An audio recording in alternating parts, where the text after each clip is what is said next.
The way this program was run, Chris opened the door and is the education of the future, he's the education of today. It was a really powerful example of engagement. Students 100% engaged.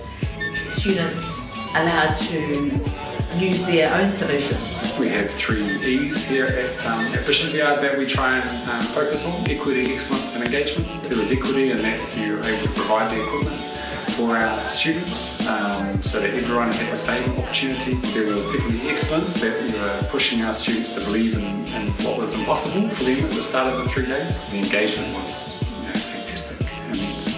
I think what you've done is really extended the students' experiences in terms of what education should look like today. It's the end of term 2 and the final 3 days. We've had a pretty busy year. We can see that our teachers and students are pretty tired, with the exception of the 20 students that are part of Māori.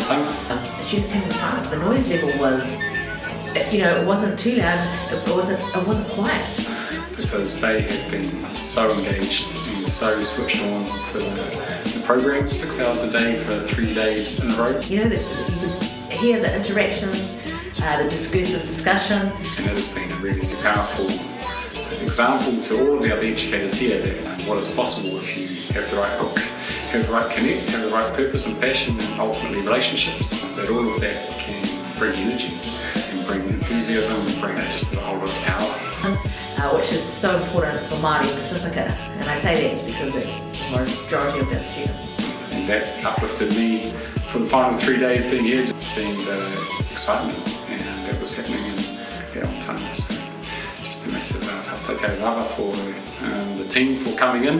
Yeah, it's too powerful not to have you back.